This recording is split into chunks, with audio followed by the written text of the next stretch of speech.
রূপমতি?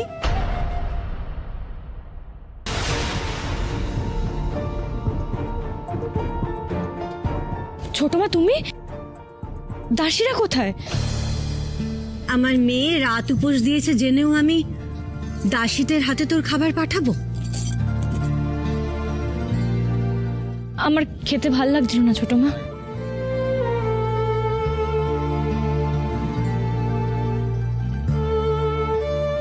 সে তো আমি বুঝতেই পেরেছি আমার মেয়ের খেতে ভালো লাগছে না যে, সেই জন্য তো আমি সকাল সকাল নিজে হাতে তোর খাবার নিয়ে এসেছি তোকে খাইয়ে দেব বলে। নে, হাঁ কর দেখি। হ্যাঁ,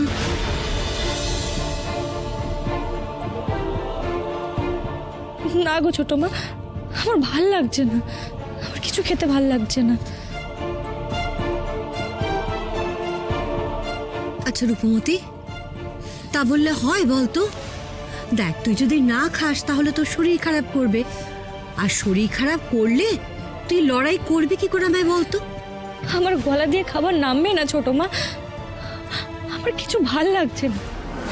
সে তো আমি বুঝতেই পেরেছি, কিন্তু এই যে তুই কেঁদে কেটে ভাসাচ্ছিস তার কারণটা কি আমি কি একটু জানতে পারি? তুমি জানো ছোট মা,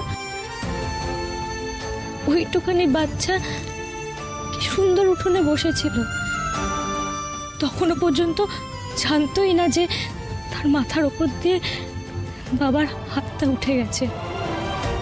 হয়তো ভাবছিল একটু পর মায়ের কোলে করে হয়তো কোথাও বেড়াতে যাবে, কিন্তু তার পর মুহূর্তেই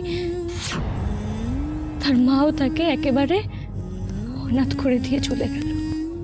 আর আমি যদি আরেকটু আগে চলে যেতাম। এটাই তো মানুষের ভাগ্যের লিখন রে রূপমতি। জন্মের আগে বিধাতা পুরুষ আর 6 রাতের মাথায় মা ষষ্ঠী এসেছে। আমাদের কপালে কি লিখে যান তা বোঝার উপায় তো আমাদের নেই রে। আর আমি ছোট মা, আমার কপালে কি ওইটুখানি বাচ্চাকে রক্ষা করার কর্মটাও লেখা ছিল না? কে বললো লেখা ছিল না রূপমতি?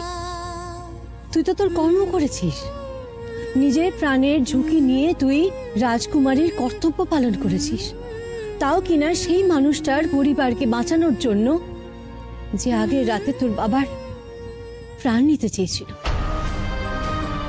এর থেকে মহান কাজ আর কি হয় রূপমতি?